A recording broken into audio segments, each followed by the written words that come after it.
Welcome to another edition of the ISB podcast. I'm here with Rahi and Bick. I'm, of course, your host, Sahil. We are continuing coverage of the Euros. We're on day 2 of the round of 16. England played today. Slovakia played today. Spain played today. Georgia played today. Let's start off with England. And for those of you that were saying, when is England going to take it to the next gear? That didn't happen today, boys. It's lucky that Definitely you're not. in this tournament. Yeah. I don't know what you're talking about, man. 2-1 win over Slovakia. Easy does it, Run-of-the-mill performance.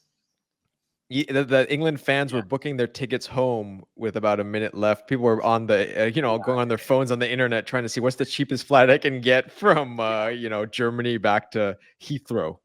Yeah. Yes, and then a young lad with an iconic first name intervened a little bit. Someone a lot smarter than I, with whom I was watching the game, said, "Hey, Jude, you took a sad song and you made it better." Would you say that's accurate, Vic? 100%, man. I mean, the writing was on the wall, I think, after the first goal, and there was nothing in the game that suggested England would get a goal back. There were a couple of chances, but again, not like Spain, after who we'll talk about. There wasn't that, consistency in attacking, and you just thought, okay, this is just how it's going to fizzle out. Yeah. I think it was a moment of magic. England relied on a very nice throw-in, which made me think of Tony Pulis with Stoke back in the day. The epitome of English football.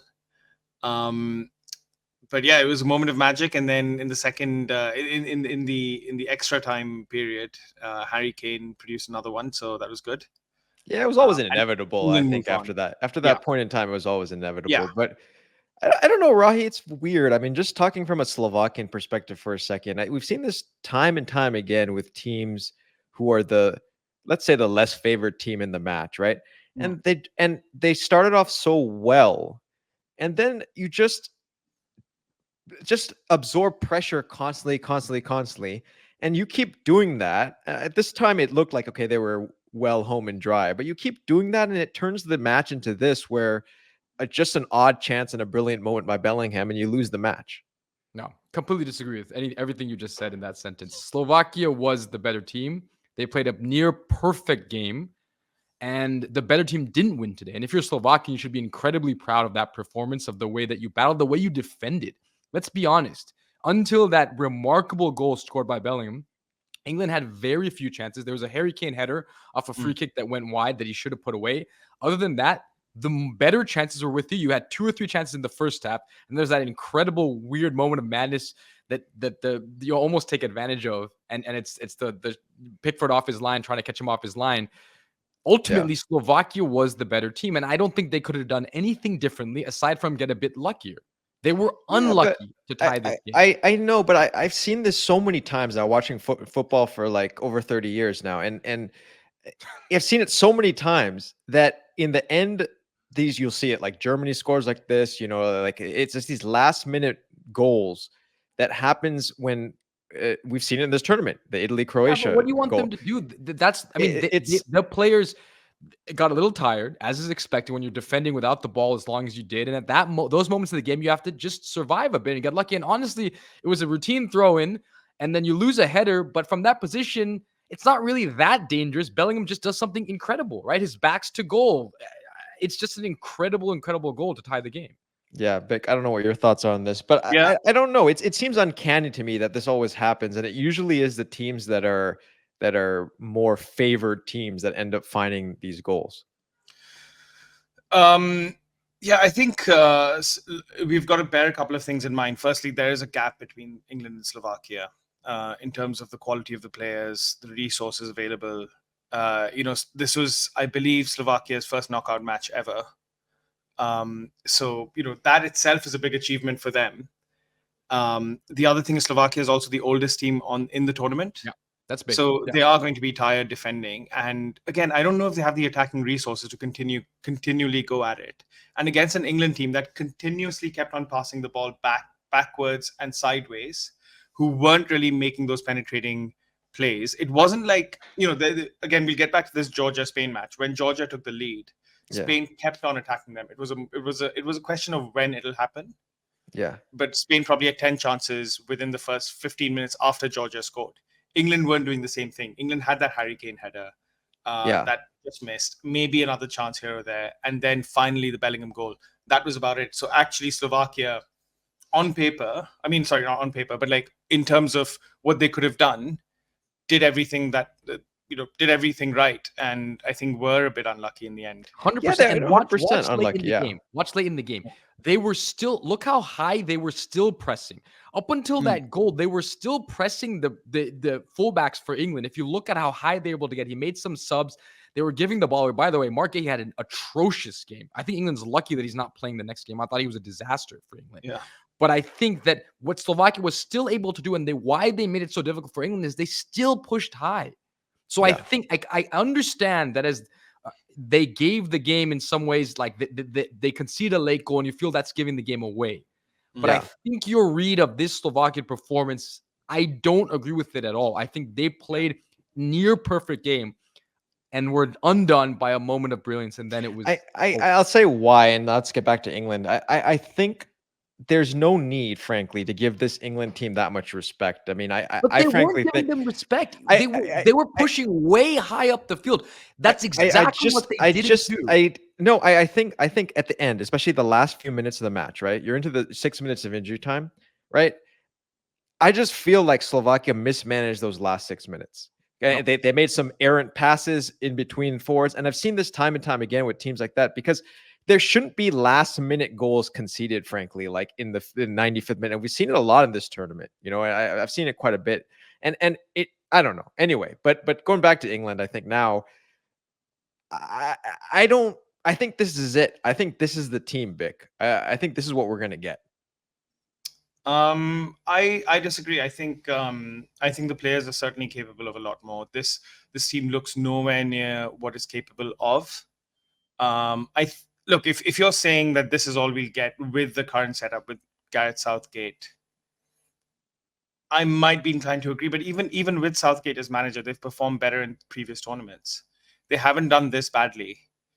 So I think they're certainly capable of a lot more. The question is whether we'll see that or not. But again, we'll find out in the next game.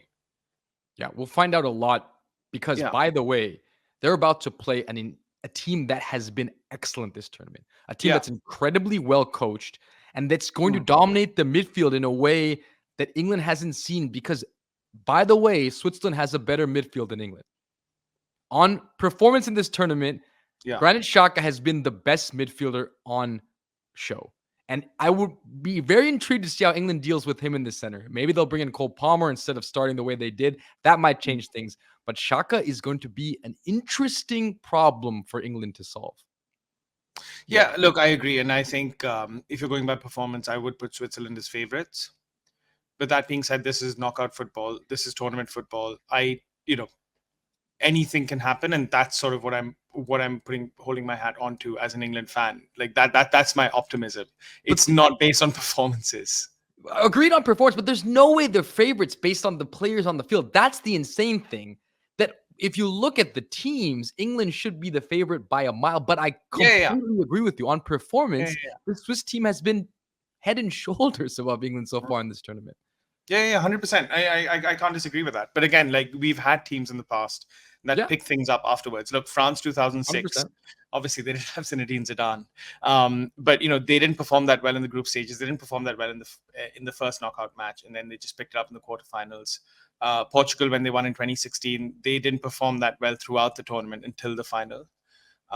So that's what I'm hoping for with England. That hopefully this will spark something. Now, again, it could very well, all these narratives always get crafted at the end of the tournament. So if England actually do have a good run from now, you'd be like, okay, this is the moment it all changed for them. Yeah.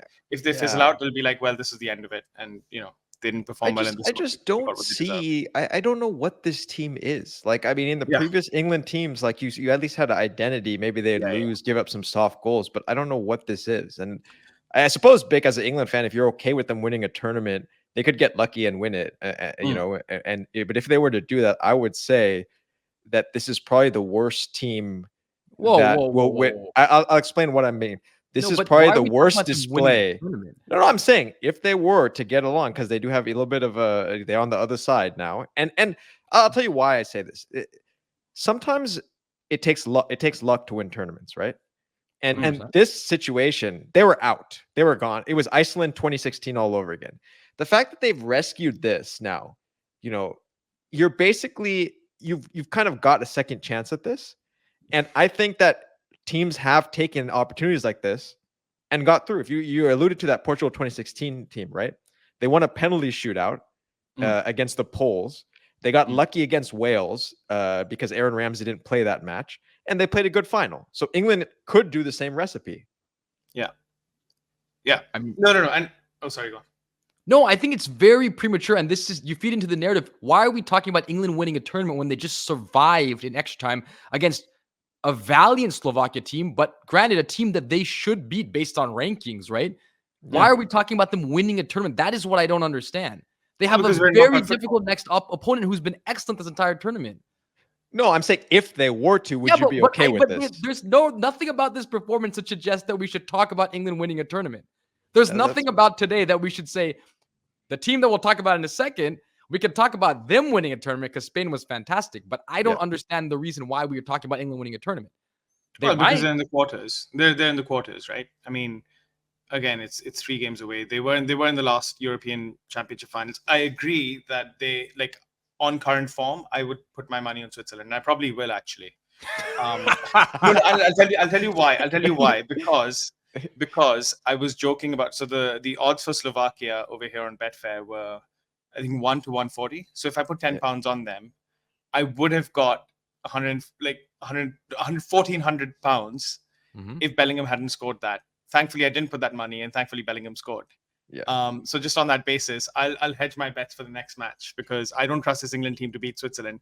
But I am saying that look, not worst teams, but not the best teams have won tournaments in the past. So again, anything is possible for England. Yeah, they'll probably get knocked out in the next round. I mean, they have the talent, right? They have a player like Jude Bellingham can show up in big moments like he did. Exactly. And you never know what the subs will produce. But okay, speaking of another team that went down early in the match, Spain was down a goal, and then things went a little bit differently in this match. Yeah, it's the exact opposite, right? It's Slovakia starts early, gets a goal, and England decides not to play the rest of the game. On the other hand, Spain goes down early to Georgia and decides, okay, see what you can deal with now. And it's just an onslaught and ends with 4 goals. It could have been more. Valiant performance by Georgia, but man, Spain is a juggernaut. I think they'll get knocked out in the next match against Germany. They might. They might. I'll tell you why. I thought they performed incredibly well. I think they're a very dangerous team on the attack. I think this is a team that could thrash the best team on the planet, 4-0, 5-0. Yeah. I also think that this is a team that might concede 2 or 3 goals. Yes. And so I think on that basis, again, talking about betting, I think I'll actually put my money on Germany. That being said, they looked absolutely incredible and probably, along with Georgia, for different reasons, the most entertaining team in the Euros so far. It's an extremely dangerous team, and I'll tell you why. Because now you have the 2 wingers, the 2 young wingers, Nico Williams and Williams and Yamal. That's in addition to an extremely solid core down the middle who play tiki-taka football. So it's like adding basically 2 juggernauts to tiki-taka, football in the middle. It's except for, I agree, the defense is the weak point, but except for that, and Unai Simon, in my opinion, is still an adventure. But except for that, this team is moving forward. It's a juggernaut.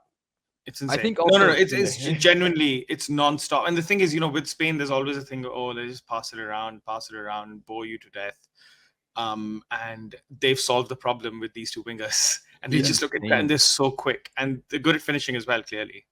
Yeah. And by the way, I think Yamal passed his school exams. So congratulations to the well done to him on that for passing algebra or whatever he did.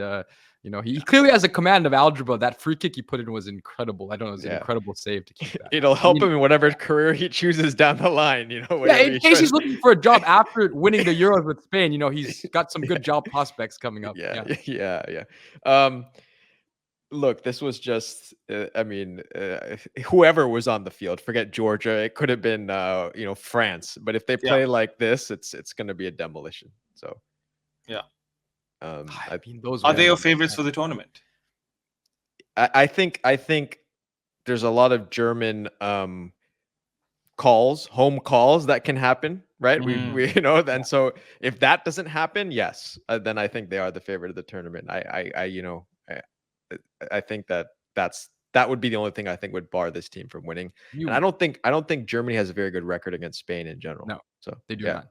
Yeah, it'll be interesting because it is the toughest team that Spain will have played to date. It'll be a great quarterfinal. It'll be a contrast of styles because Germany obviously they try and control the ball as much as possible, try and slow the game down, especially with Toni Kroos, and their midfield generally. But we'll see, man.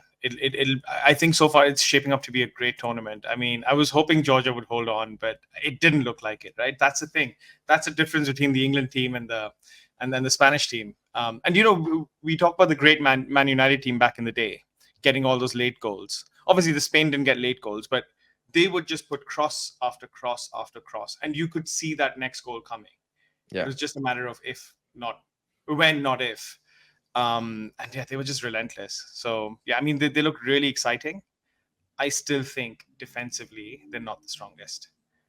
Yeah, and they have to. The danger for them is, do they put away their chances against Germany? We've seen a Spanish team where create, and you don't actually score, and then you could run into problems. They haven't had this problem this tournament so far.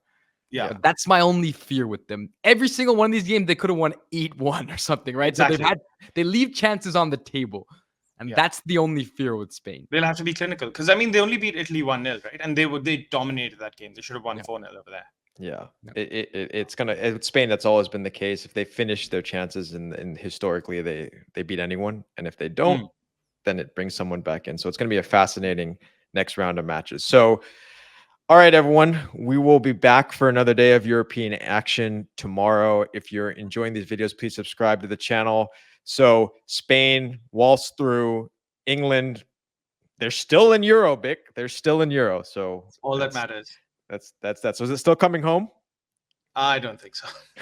It will at some point, I think. I think before I die it might, but I highly doubt they'll make it past the quarters. But stranger things have happened. Okay. But if they don't, Bick might end up being a pretty rich man, it sounds like. So well, I mean, I need to actually put in the bet next time. Put in the bet. It sounds like if it's a Switzerland-Germany semifinal, then Bick may not be appearing on the next episode because he might be on his yacht somewhere in Ibiza. So everyone out there, keep watching the beautiful game. We'll see you next time. Hey, Jude.